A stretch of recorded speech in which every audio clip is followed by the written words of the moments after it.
유 선생, 선생님께 초청장을 보냈습니다. 7월에 우리 공화국에 한 번 더 오십시오. 라는 전화가 걸려와요. 이때 선생님께서 일생일대의 지령을 받게 되셨다고요? 그렇죠. 어떤 지령이었습니까? 김일성 시신을 확인하라. 김일성 시신을 확인하라. 오늘의 주제가 드디어 여기서 나오는군요. 왜? 4년이 지났죠. 4년 벌써. 4년이 지나서 우리 정부는 모르는 거예요. 전 세계에서 정보를 가장 많이 차단하고 있는 국가, 이 독재 국가의 수장이 사망을 했다. 자, 근데 이게 진짜 죽은 거냐, 안 죽은 거냐? 이거 너무 궁금합니다. 근데 확인을 해야 돼요. 이거 눈으로 확인해야 됩니다. 그렇죠. 자, 이럴 때, 무려 1990년대, 이거를 어떻게 확인할 거냐? 누구든 보내자. 그렇죠. 이걸 확인해 보자. 자, 목숨 걸고 북한에 침투해서 김일성 시신을 확인하고 온 휴민트가 있습니다. 진짜요? 이야, 혹시 흑금성. 그분 아닐까 진짜? 그분아. 우리 흑금성 요원이 이만감에 나왔었죠. 그렇죠. 왜 북한을 왔다 갔다 했잖아요, 그때도. 왔다 갔다. 자, 그런데요. 시기가 90년대에 평양을 잠입했던 요원은 흑금성만 있는 게 아닙니다. 그래요? 또 있어. 어쩌면 이분 이외에도 더 많을 수도 있어요. 네, 오늘 소개해드릴 이분은요, 아주 특이한 경력을 가지고 있습니다. 그러니까 군에서 전문적인 훈련을 받았던 요원도 아니고 안기부에 소속돼 있었던 정식 요원도 아니에요. 바로 우리들과 같은 일반사. 민간인 신분으로서 국에 들어가서 김일성의 시신을 확인하는 그런 역할을 맡게 됩니다. 이야, 말도 안 돼.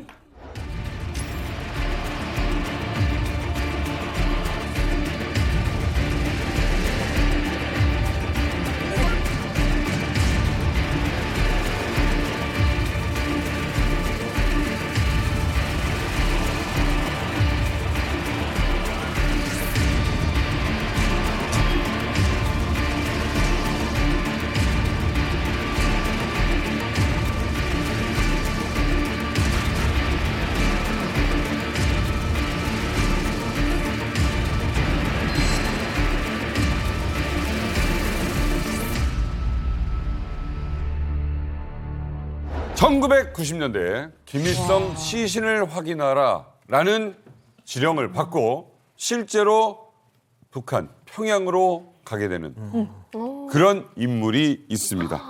민간인 공작원. 이분은 원래 공작원이 아니었던 분입니다. 자, 류재복 선생님을 이만갑 스튜디오에 모셨습니다. 나와주세요.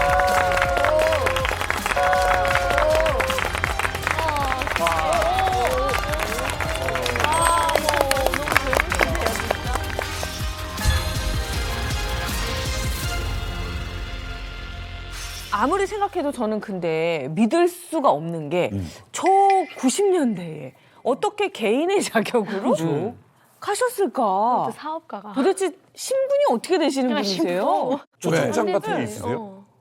초청장? 초청장이 있다고요? 아니 어떻게 뭐 초대 받았어? 네, 구경, 저희가 구경.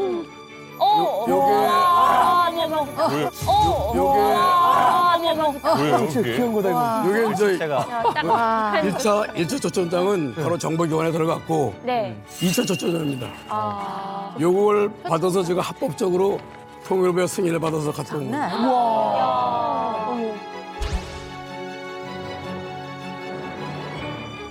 이 글씨체가 진짜 그 맞아요. 예. 살아있어요. 진짜? 글자가 달라? 네. 저 청봉책. 그래요? 청봉책. 청봉책 글자거든요. 좀 이렇게. 이야.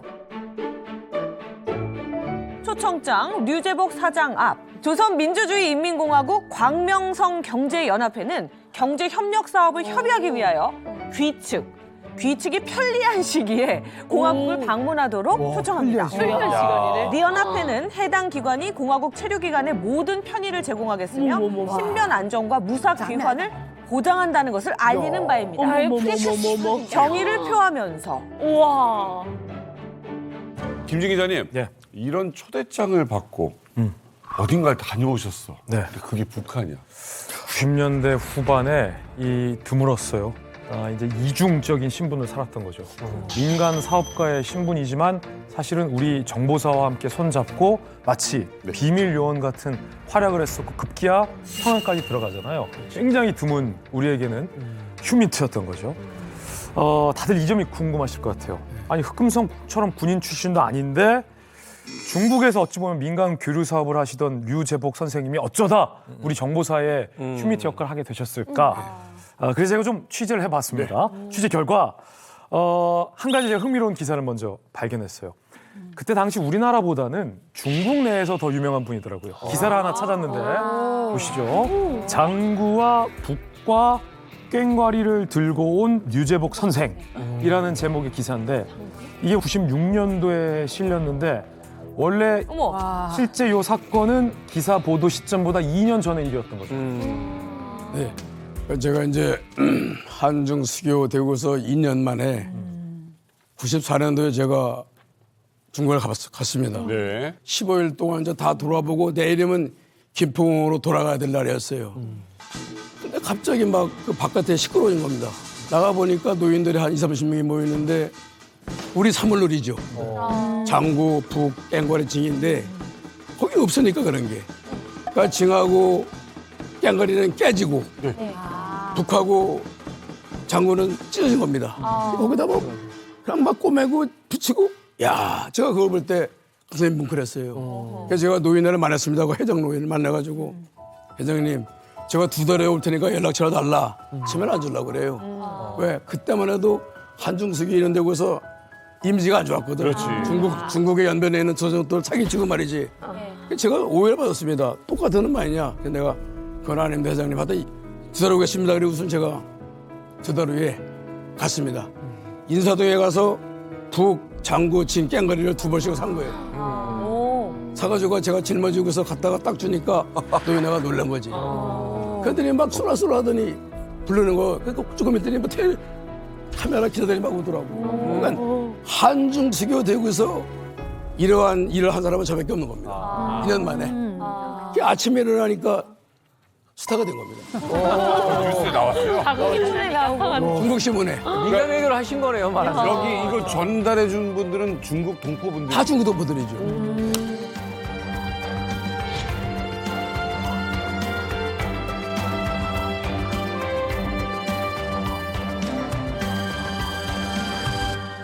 정말 이게 들어보니까 정말 훈훈한 얘기지만 그러니까요. 설마 그 일로 이 정보사한테 연락이 온 건가요? 과연 정보사였을까요? 과연 그게? 정보사였을까요? 1995년 12월 사업차 중국 선양 심양을 방문했습니다. 유 선생님께서 그래서 호텔 방에 묵고 계시는데 갑자기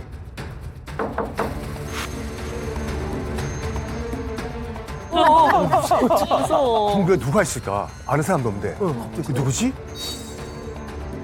문을 여니까 누가 있었을까요? 놀랍게도 김일성 배지를 달고 있던 두 사람이 딱 앞에 서 있는 거예요. 이 당시에 김일성 배지를 단 사람이 내 호텔 방으로 찾아온다. 야, 이거는 납치 당하기 한 거잖아요. 괜찮으셨어요? 그러니까 이제 저도 그러니까 제가 태어나서 처음 만나는 북한 사람들이죠. 배지를 달았으니까. 요령신문, 또 다른 신문입니다. 다른 신문에 제가 실렸는데 그 신문을 펼치는 거예요. 펼치면서 신문에 난 사진과 실물을 비교하는 겁니다. 얼굴을. 맞네요. 이 사람이 이 사람인지. 유재복 선생 맞구만. 하고 들어오는 거예요. 류재복 선생 맞구만. 뭐야 당신? 들어와요? 들어오라고도 아닌데? 들어오더라고요. 들어와서 안전하고 서는데 바로 들어오더니 텔레비를 키더라고. 왜요? TV를. 도중 때문에. TV를 키더라고. 너무 무섭다. 중국 호텔 방에 그런 게 있으니까 텔레비를 크게 틀더니 이제 인사를 하는 거예요. 그래서 저는 이제 좀 약간 그 취재 본능이 좀 있어요. 그래가지고 제가 취재를 하는 겁니다. 이 사람은. 좋다. 이름이 뭐냐. 나이가 몇 살이야 보니까 동갑이에요. 동갑. 그래가지고 거기서 이제 참 친밀감이 통하면서 뭐 이런저런 얘기하다가 이제 때가 된 거 아닙니까. 무슨 했더니 경애하는 영도자 장모님의 특명을 받고 선생을 만나러 왔다 이거.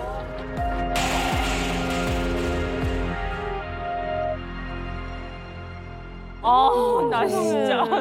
앞으로 러시아나 중국의 아이들만 서울에 데려갈 게 아니라 우리 공화국의 아이들도 한번 데려가시라고 요구를 해요. 이거 보통 일이 아닙니다. 내가 장국 깽가리 2벌 줬는데. 네, 그러게. 그걸 다 보고 온 거지. 그런 사건을 다 알고. 김정일이 본 거네요. 왜냐면은 그 중국에 제가 아이들을 데려간 게 많았었거든. 그때 제가 그런 일을 많이 했어요. 그래가지고 그걸 다 얘도 알고 온 겁니다. 그 신문을 김정일이 봤다면 가능한 일이 아닐까요? 그렇죠. 그럴 수 있지. 만약에 그 당시에. 만약에 그렇게 선생님에 대해서 정보를 다 알고 정말 뭐 아무 꺼리낌 없이 선생님의 방문을 두드렸다는 자체는 그 뒤에 지금 김정일이 서서 야 가서 저 선생님 만나고 와라고 맞습니다. 기사를 보고 아마 이게 말하자면 직접 지령이 있었기 네, 때문에 네. 그렇게 네, 과감한 가능하네요. 선택을 할 수 있었다. 그러면 왜 이 시점에서 김정일이가 가서 직접 만나라라고 이야기했을까요? 우리 유 선생님 같은 경우가 이제 한중 수고에 되고 이제 러시아하고 중국의 사람들을 데리고 공공 외교를 했잖아요. 근데 김정일이가 딱 기사를 보고 야, 이 사람이 민족의 얼이 살아 있구만. 다른 것도 아니고 장구, 북, 징 민족을 상징하는 풍물놀이를 선물해 준 거예요. 정확히 보였습니다. 네, 그렇기 때문에 제가 봤을 때는 이 사람하고 좀 이야기하면은 이제는 공공 외교가 아니라 민족 차원의 교류를 할 수 있겠다. 그리고 또 예를 들어서 남한에 북한의 공연단들을 파견하면은 단순히 뭐 문화 교류도 있지만 돈도 외화도 벌어들일 수 있겠다라는 걸 판단을 했던 것 같아요. 근데 저는 그거는 북한의 입장이에요. 북한의 속내가 당연히 우리 유 선생님을 네. 필요로 했기 때문에 접근을 하는 건 알겠는데 선생님 입장에서는 너무 두렵지 않았을까 싶은 게 아니 그러니까- 남한 사람이 북한 사람과 이렇게 막 접촉하면 안 되는 거잖아요. 아니, 그렇죠. 그래서 명함을 딱 가지고 지금 받아가지고 네. 이제 헤어진 거 아닙니까? 95년도 12월 달에 이제 만나고 귀국해서 바로 보고를 한 겁니다. 왜? 보고를 안 하면 걸리니까. 국가보호법에 걸리니까. 근데 마침 그때 제가 아는 선배 한 분이 안기부 쪽에 있었어요. 그래요? 네. 가서 얘기를 하면서 딱 하니까 명함을 확인해 보더니 거물이라고 해요, 거물. 부총리 사위였다 이거. 부총리 사위였다 이거. 부총리 사위요? 사위 북한에. 부총리 사위로 제가 만난 겁니다. 그러니까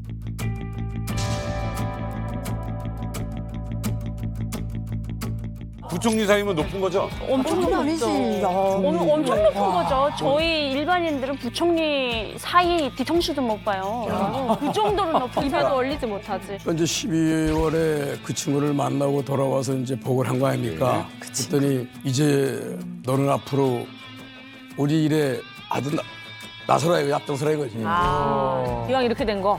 완전히 이건 뭐 보통 과물이 아니니까 이제부터 전담해가지고 대북일을 하자 이거예요. 그렇게 된 겁니다. 자, 그렇다면 이제 민간인 신문인 유재복 선생님에게 이제 북한 측의 이제 고위층들이 이제 접근을 해왔어요. 그러게요. 자, 우리 쪽 정보사 입장에서는 이제 말하자면 정보를 얻을 수 있는 절호의 찬스를 맞게 됐는데 그렇다면 정보사에서는 어떻게 이 민간인 신문의 유재복 선생님을 이런 단어를 써도 되는지 모르겠습니다. 포섭했을까요? 말하자면 이제 민간인 신분이기 때문에 내가 싫으면 그만인 거거든. 그러니까 무엇인가를 그 설득을 시켜야지만 이제 우리 쪽에 이제 정보원으로서 사용을 할 수 있는데 그래서요 당시 유 선생님을 국가 비밀 요원으로 끌어들이기 위해서 오랫동안 공을 들였다라는 정보사 요원을 안 나오셨어요?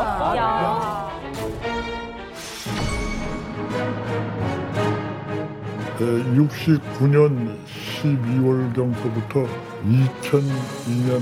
2002년까지 대북 공작 활동을 한 박상민입니다. 공작 언더를 개별적으로 교육시켜가지고서 중앙분계선을 돌파해서 북한 전현지대까지 침투시키는 공작 활동을 했습니다. 94년도인가 95년도인가 오게 됐는데 제 친구인 이양호이라는 친구가 있습니다. 그 친구가 자기 후배가 인민일보 그 기자 출신인데 중국에 자주 왕래하고 하기 때문에 아마 북한하고도 연계가 가능할 것 같다 해서 제보에 의해서 제가 유재복이를 접촉하게 됐습니다. 유재복을 만나서 보니까 중국 거점으로 해가지고선 대북 연계 활동이 가능할 것 같아서 제가 적극 포섭을 활동했죠. 제가 자주 만나면서 신뢰감을 조성을 하고 그 당시에 유재복이가 여자를 데리고 와서 명동에 아마 그 금강에 구두방에 들어갔을 때 제가 구두 진열돼 있는 거를 부수 그걸 만지작 거리더라고요. 그래서 그 당시에만 해도 94, 5년 되니까 그 구두가 부수가 비쌌다고요. 그래서 사서 줬다고요. 그러니까 유재복 체면도 세워주고 엄마. 그러면서 유재복 기자가 조선족 뭐 중국은 뭐 예술단도 들어오는데 다 계획이 있었네 이렇게. 그러다가 내가 유재복한테 이렇게 도와주려니까 유재복이 거의 국가에 도와주겠다고. 거기서부터 이제 그 누가 아무나 그렇게 답변을 하나요? 안 하죠. 예. 그렇게 해서 이제 그다음부터 신뢰를 하게 됐죠. 우리가 교육을 시키죠. 면담. 대화를 통해서 정보를 입수하는 거를 이제 면담을 시키자 그러죠. 그다음에 그거를 또 관찰묘사 자기가 본 거를 와서 넣어서 그 관찰묘사인데 그런 것도 이제 교육을 시키고 특히 유재복에 대해서는 촬영은 A급이니까 촬영 교육은 시킬 필요가 없고 촬영은 일단 첩보 수집 요령 어떤 거를 해라. 우리 일에 참여한다고 서약서 같은 게 있다고요. 아마 그건 거기서부터 이제 스타트가 된 거죠. 서약을 하는. 서약을 저런 분이 있네요. 있죠. 이 정식 용어는 우회공작원이라고 당시에 불렸습니다. 지금도 우리 정보기관을 돕고 있구나. 있는 사업가들이 상당히 많습니다. 다 공개는 안 되죠. 네. 그렇기 때문에 그날 이후 류 선생님에게도 암호명이 붙습니다. 흑금성도 암호명이잖아요. 그렇죠? 암호명 두만강. 뭔가 익숙하. 두만강. 뭔가 익숙하다. 누가 봐도 두만강이라고 암호명을 아닌데? 주면 공작원인데 북한에 영화도 있어. 한강도 아니고. 그럼 이상하다. 두만강. 어느 날 이제 제가 공항을 딱 나가는데 아마 그 공항 저 여권 담당 직원이 아마 이제 막 온 사람 같아. 갑자기 내가 여권을 딱 주니까 거기서 전화기를 대더니 K5 도망 나갑니다 그러더라고. K5 도망 나간다고 그래. 그걸 원래 알리지 말아야 되는 거라. 그렇죠. 그러니까 코드명인데. 그러면 쳐보자. 엄마. 나가신 다음에 전화를 해야 되는데. K5가 뭐예요? K5. K는 대한민국을 내는 거지. K 다시 5번째라는 거지. 그러니까 007이 아니고 이제 K5인 거지. 1년 번호가 이제 5번째. K5 두만강 이제 알게 됐습니다. 과연 이 두만강에게 내려진 첫 지령은 뭘까요? K5 두만강에게 내려진 첫 지령은 바로 평양에 침투하라. 평양에 침투하라. 당시 이제 평양 만경대 소년궁전 예술단의 남한 공연 이거를 핑계로 일단 뭐 교섭을 해야 되니까 일단 평양에 침투를 하라 이거인데 그럼 어떻게 들어올 것인가?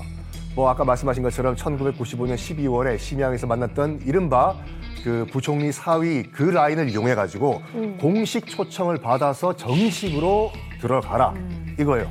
그래가지고 지금 목숨 걸고 중국 땅에서 이제 북한 부총리 사위와 그의 아이들 대표단을 만났어요. 통 크게 또 쏘셨다고 합니다. 고급 요리에 원샷 또 술까지 한잔 하시면서 이제 헤어질 때가 됐습니다. 근데 뭔가가 또 필요할 것 같아요. 그래가지고 뇌물을 줍니다. 뇌물. 누가 그 뇌물을 네. 저 이만갑에서 어렵게 확보를 했습니다. 뇌물. 당시 이제 유 선생님께서 아직도 이 북한 대표단에게 전달했던 것은 바로 짠! 로얄 땡땡이라고 하는 고급 양주. 이거 뭐 저걸 떠 있어요. 천 포장님만 먹으면 알죠. 그렇죠. 그리고 와인 땡땡이라고 하는 지금 한 갑인데 한 보로 이거를 딱 대신했다고 해요. 야,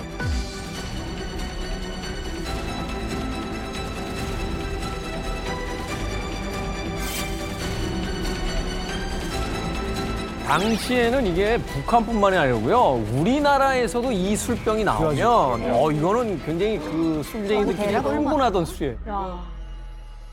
근데 이제 그때 그 사람이 헤어질 때 그러더라고요 저한테.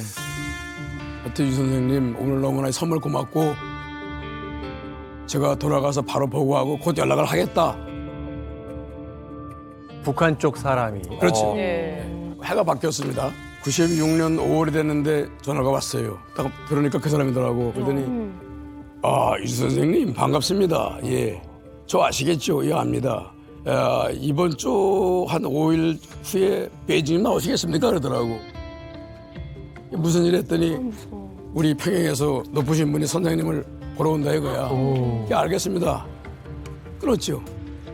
딱 끊으니까 벌써 알고 있는 거예요. 우리 기관에서는. 나 이미 빨리 오라 이거야. 요청인가? 빨리 오라 이거야. 그래서 들어갔더니 무조건 가라 이거지. 그래가지고 제가 갔습니다. 베이징 공항에 딱 도착하니까 그 사자, 대사할 때 사자 있죠. 그 사자 붙은 차가 딱 나와 있더라고요. 저도 놀랐습니다. 그 차를 타면 저는 이미 북한에 간 거예요. 그렇죠. 차 찍어까지 거. 까지 거. 캐세라세라지 뭐. 타가지고 캐세라세라. 간 데가 바로 쓰라쓰라. 그 아시아 선수촌 베이징에 예. 우즈 호텔. 우저우 따지우덴이라고 거기에 딱 데려가더니 특실에 안내해더니 조금 이따 사람들이 와요.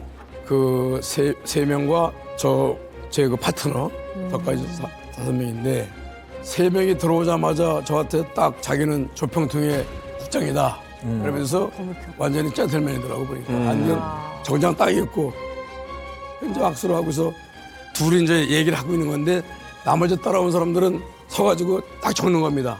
우리 그 항상 뉴스 보면 적는 사람들이 네네네네. 똑같아. 여기가 한 가지. 그런데 이 친구는 침대에 들어와 담배만 피우고 있는 거야. 얼마나 높어. 그렇지. 네? 하나 붙이는 그걸 사이는 보여주는 거죠. 높은 거지. 내가 그래서 속으로 해서 야 내가 이제 물건을 잘 잡았다. 물건 잘 잡았다. 그렇게 하고서 근데 그때도 이제 국장에 다 아는 거예요. 우리는 유 선생에 대해서 확인 다 했다 이거야. 고향이 청주고 다 했어. 알아봤어. 어떻게 되니 이제 우리 앞으로 좀 멋있는 좀 하자 이거예요. 그러면서 또 그 사람도 똑같은 얘기를 하는 겁니다. 유 선생님 앞으로 러시아나 중국 아이들만 데려갈 게 아니라 우리 아이들 데려가라 얘기야. 또 얘기해. 좋다. 그래가지고 이제 내려와서 술을 먹고서 이제 술 챘어요. 근데 내가 얘기했습니다. 일부러 저기 술 좀 채석하고서는 국장님 아까 국장님께서 저보고 교류를 하자고 그러는데 교류를 하기 전에 내가 먼저 평양을 가야 되겠다. 어떤지 봐야 되니까. 그렇지. 내가 먼저 갔다 오자 했더니 놀라는 겁니다, 이 사람들이. 정말입니까? 정말입니다. 그래서 지금 이 로얄 땡땡땡과 이 말보 땡땡보로의 뇌물이 효과를 발휘했을까? 발휘해요. 그렇죠. 그래가지고 그 북한 측으로부터 정식으로 초청장을 받으셔가지고 한 달 후인 1996년 6월 18일 드디어 공식적으로 북한에 들어가십니다. 초청장을 받으신 거예요? 맞습니다. 이 통한 거죠, 이게요. 맞죠? 어차피 초청장은 왔는데 우리 기관에서 딱 보더니 놀라는 거지. 야, 이게 어떻게 오냐 이거예요. 상상을 못하는 거래. 이게 왔는데 통일원에서는 불화가 된 거예요. 왜? 그때 한참 안 좋을 때니까. 맞아요. 5명이 모였는데 대책 회의가 3명은 가지 말라는 거죠. 북한을. 그러니까. 근데 2명은 초청장을 받았으니까 본인이 알아서 하라 이거야. 제가 가겠다고 했습니다. 어차피 내가 가겠다고 초청장을 달라고 한 거 아닙니까? 저는. 그러니까 이 사람들 말이 좋다. 가는데 만약에 이번에 갔다가 못 오면 우리 책임하잖아 이거야. 아이고. 당연하지 이거. 미래국인데 뭐가 안 되는 거야. 좋다. 나는 반드시 돌아온다 그랬습니다. 반드시 돌아온다. 그러고 간 거 아닙니까? 어찌됐건 유 선생님 참 추진력은 대단하신 것 같아요. 어떻게 이럴 수가 있죠? 그러니까 유 선생님 기사 몇 개를 좀 찾아보니까 별명이 있으시더라고요. 뭐예요? 한국의 돈키호테다.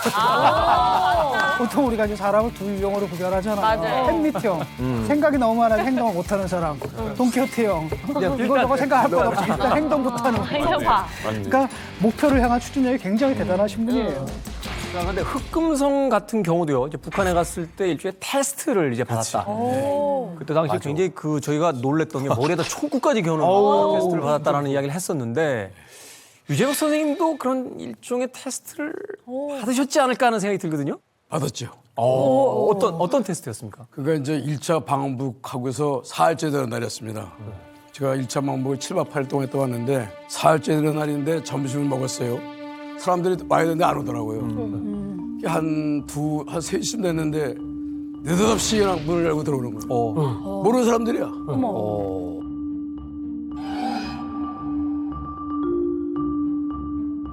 딱 들어오자마자 야이 깐다 야 똑바로 앉으라고. 어머머머. 야이 깐다 야 똑바로 앉으라고. 어머머머.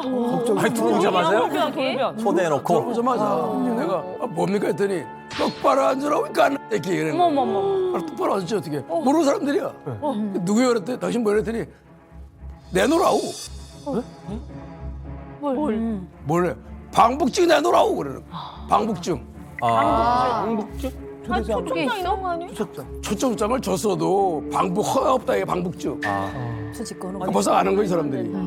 방북증을 내놓으라 이거야. 그래 내가 없다 그랬더니 길에도 그냥 권총 꺼내는 거야. 어머머머. 들이댔습니다. 어머. 어머. 얼마나 머리에다가 딱 말도 안 돼. 아니 이게 무슨 초청장은 줬지만 그 제가 통일원의 허가를 못 받을 건 아니에요. 그러니까 이 사람들은 초청장을 주면 무조건 허가를 받고 온다 이거예요. 근데 내가 없는 걸 아는 거예요 사람들이. 그걸 내놓으라 얘기해. 근데 내가 없다 그랬더니 그때 이제 권총을 꺼내가지고 너희 깐나 안기부지 딱 그러는 거예요. 야, 어떻게?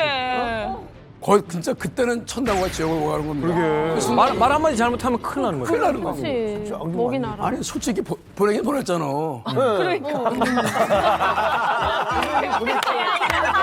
요원은 아니니까. 아, 권총 치면서 보안사요.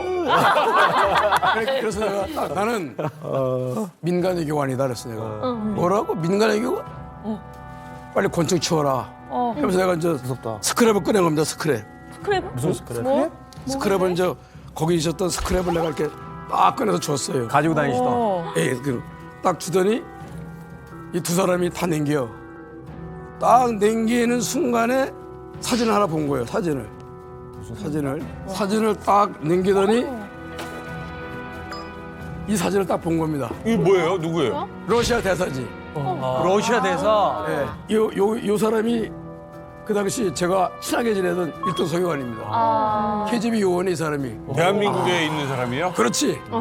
한너 수교되고서 바로 와가지고 나하고 알았던 인사인데 이 사람 이름이 세이게르 드보로니코프예요. 네. 근데 이 친구가 사진을 딱 보더니 지들끼리 하는 말이 이거 대사 아니야? 대사 그러는 거예요. 이 친구가 그 후에 평양에 대사로 온 거예요. 이 친구가 그 후에 평양에 대사로 온 거예요. 가 나온다. 와, 기가 막히네. 이 사진 때문에 사는 겁니다. 확인이 확실히 가능하니까. 지들끼리 하더니 이걸 딱 덮더니 권총을 딱 집어넣어. 야, 살았다 내가 순간. 이야. 너무 사는 거지. 그러더니 야, 이 간다 선생으로 변한 거예요, 호칭이. 야, 진짜. 선생, 예, 이거 우리 하루만 빌려주라고요. 왜요? 보고를 해야지 가져가. 좋습니다. 그러나 절대 거기서 하나도 빼지 말아라. 알가시오 하고 나가더라고. 나가자마자 바로 옆방에서 그 부총리 사유가 들어온 거예요. 옆방에서요? 옆방에 있었네. 테스트를 한 거네. 딱 들어오더니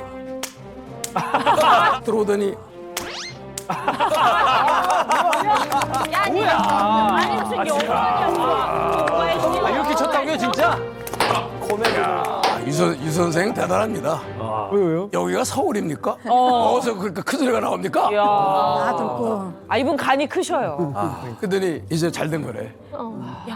이제부터 유 선생은 평안길이 열렸습니다. 그냥끼리 열렸다. 그거는 지금 장모님한테 보고하러 갔다 이거예요. 어머머머. 가만히 생각해 보면 만약에 그 순간에 그 절체절명의 순간에 이 스크랩북이 없었다면 지금 이 자리에 안 계실 것 어딨죠? 같아요. 네. 그러고서 이제 제가 잘 보고 잘 먹고 무사히 제가 7박 8일 평양 1차 방북을 끝내고 귀국을 해서 보고를 한 거죠. 이렇게 온갖 죽을 고비를 넘기고 7박 8일의 일정이 마무리됩니다. 우리가 파견한 공장 미션 첫 번째는 북한으로부터 신뢰를 얻으라 했잖아요. 그 부총리 사위가 마지막에 무려 김정일의 메시지를 유 선생님에게 전해줍니다. 이 말은 북한이 완전히 100점 만점에 100점으로 유 선생을 신뢰한다라는 표시이기도 하죠. 김정일이 앞으로 남북 간 문화 교류 사업도 적극 장군님이 검토하고 있다. 라는 얘기를 경제부총리의 사위가 마지막 날 유 선생님에게 전해주면서 이번 방북이 매우 성공적이었다라는 일종의 징표를 얻게 됩니다. 사실 어떻게 보면 진짜로 총 맞을 고비를 넘기신 거 아니에요? 저 같으면 다시는 국적을 처음 안 가요. 두 번째는 가기 쉽지 않을 것 같은데. 이제 97년도가 됐는데 계속 연락이 와요. 그쪽에서. 오히려 그쪽에서. 그래가지고 이제 만났는데 예술단을 데려가야 될 거 아니야. 좋다. 그래가지고 이제 계명 프로덕션을 회사를 만들었습니다. 개명 그 계명, 닭이 닭개자 울명자. 닭이 운다 이거예요. 아침에 온다. 북한에서 가장 좋아하는 겁니다. 계명. 그래서 쟤들이 계명 프로덕션을 만들어준 거예요. 북에서 법인 설립해 준다고? 계명이라는 상호를. 진짜 멋있다. 그래가지고 이 상호로 훗날 이제 그 서커스 안에 오는 거죠. 자, 이겁니다, 이거. 이겁니다, 이거. 진짜 닭이네. 이제 400여 개를 고대매가 이거를 걔들이 정해준 거예요. 이건 보통 일이 아니죠. 그러면 개명 프로덕션은 왜 있어야 되는 거예요? 나는 그 당시 이제 길림신문 서울지국장 아닙니까? 기자란 말이에요. 기자가 그런 걸 들으면 안 되니까 공연 회사를 만든 거야. 프로덕션. 기획사처럼. 북한의 예술단이나 서커스단을 데려오기 위해서 회사를 만든 게 바로 개명 프로덕션. 사실 북에서는 계속 우리 애들 좀 데려가시라고 계속 그 얘기를 했기 때문에 그 명분이 필요했던 거네요. 그렇죠. 기관이랑. 이거 그 당시에 야. 서울이나 뭐 청주 왔다 갔다 할 때도 그렇고 우리나라의 정보기관 만날 때도 그렇고 좀 뒤돌아보면서 다니셨을 것 같아요. 그런 거 없어요.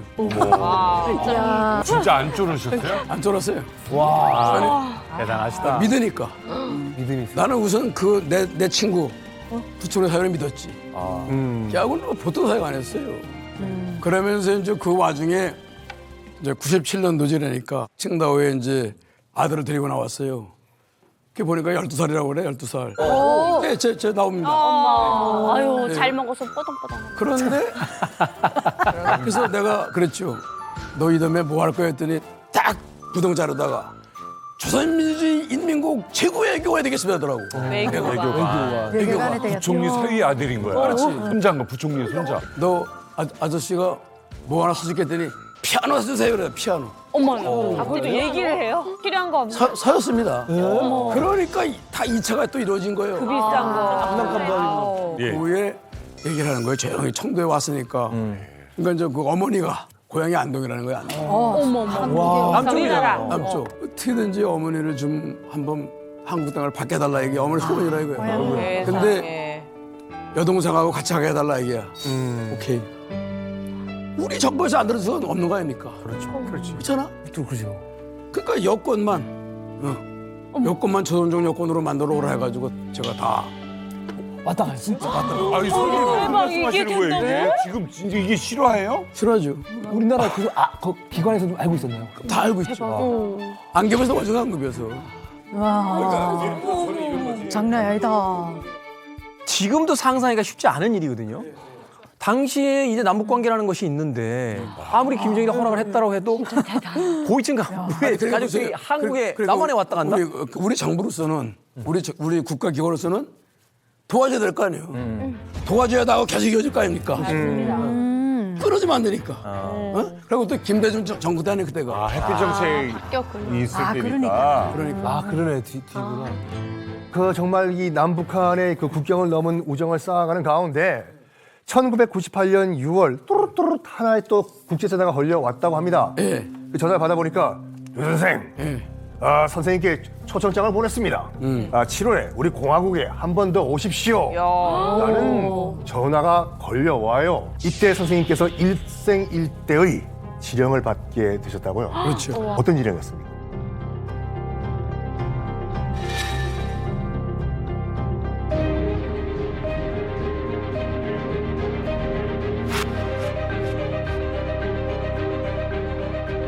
바로 그때 김일성 시신을 확인하라. 김일성 시신을 확인하라. 오늘의 주제가 드디어 여기서 나오는군요. 왜? 4년이 지났죠. 4년 벌써. 4년이 지나지만 우리 정부는 모르는 거예요. 그때까지도 죽어있는 사람은 모르는 겁니다. 취재를 본 사람이 없으니까. 누가 와서 보고를 해야 될 거 아니야? 그것이 없었던 거예요. 98년 7월 10일 딱 들어갔는데 그때는 합법적이지 이제. 통일부 허가를 받았고. 그때는 초대소가 딴 데요. 조평동 초대소요. 거기 갔는데 그 침해받던 국장이 또 와. 그래서 먼저 일정을 얘기해. 근데 그랬지. 국장님, 이번에 제가 꼭 긴히 좀 부탁드리겠습니다. 했더니 뭐냐 이거야. 위대한 수령 김일성 주석님을 좀 작전을 시켜달라 했더니 안 된다는 거예요. 절대 안 됩니다. 그런 소리 하지 말라고요. 왜 안 됩니까? 우리 위대한 수령님을 뵈려면은 경에는 영도자 장군님의 비전이 있어야 된대. 근데 그걸 옆에서 들은 거예요. 그 부추는 사위가 들었어. 그러더니 그날 밤에 저보고 그래요. 윤석님 왜 수령님을 뵈려고 하냐고요. 난 사실 내가 서울에서 김일성 회고록을 봤다. 저거지. 회고록을 봤는데 이권에 이런 말이 나오더라 했더니 무슨 말이네.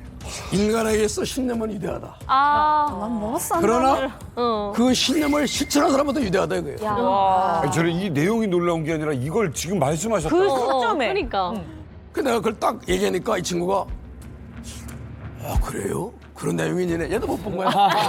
그래요? 그런 내용이네. 얘도 못 본 거야. 모르심. 그러더니 부총리 사위도.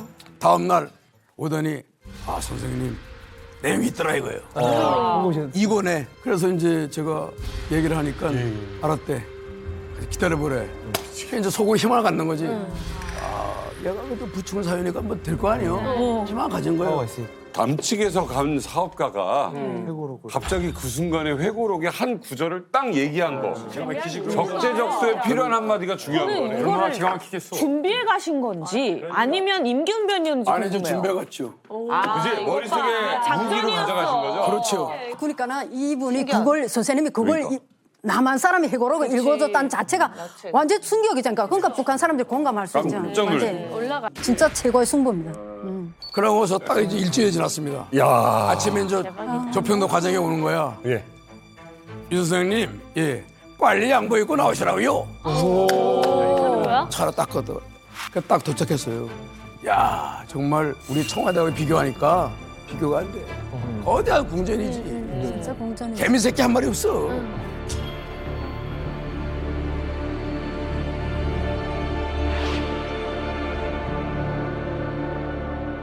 딱 들어가는 입구에 기관단처럼 딱 두 명이 서 있어. 그러니까 나 데리고 간 친구가 그냥 서류 하나를 주더라고. 서류 하나.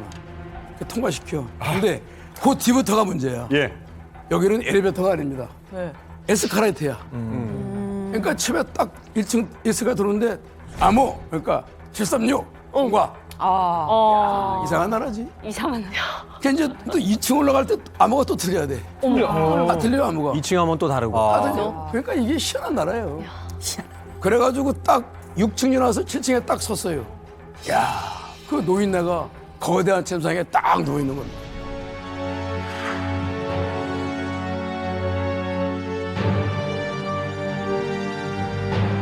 그때부터 나는 이제 머릿속에 추세를 해야지. 그지? 쓰기를 해, 뭘 찍어. 다 보여야 되는 거예요.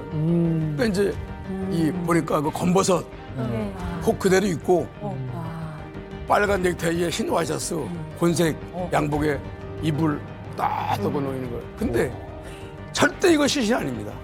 살아있는 사람이에요. 그래요? 시신 본 사람. 네, 저 봤어요. 봤죠? 근데 사람이 그 유리가 안에 들어가 있으면 좀 어느 정도 죽은 사람이기 때문에 줄어들던가, 좀 뭐 그래야 되는데 그렇죠. 근데 그 체격이 그대로 있고 그 뭐 생김새 하나가 너무나도 신통해서 너무 끔찍할 정도였어요. 너무 똑같아서. 그렇죠. 네, 진짜 당장 일어날 것 같은 거예요. 딱 나오는데 빨리 가자는 거예요. 차 타고. 잠깐. 왜 그러네. 저 과장님, 아까 저한테 영광이라고 했지, 영광. 올 적에. 그런데요. 영광의 기회를 주셨더니 뭐네? 무슨 소리네? 카메라를 끌었어 내가. 딱 던지고서 찍으랬더니 안 되는데 뭐가 되냐고 빨리 찍으라고 말이야. 영광을 줘야 될 거 아니야. 그랬더니 소리니까 어떻게 놀라가지고 딱 놀랬어요. 국가태를 누른 거야. 그러니까 저는 행운이지 행운. 인증샷까지. 진짜. 그때 그걸 안 찍었으면 아무것도 없는 거예요. 네. 증거가 없으니까. 누가 믿어? 안 믿지. 안 믿죠. 그거를 안 찍은 사람도 나와서 봤다고 그랬는데 어허. 나는 확실히 이건 내가 쟁취해야 되겠다. 찍어라. 찍은 거야.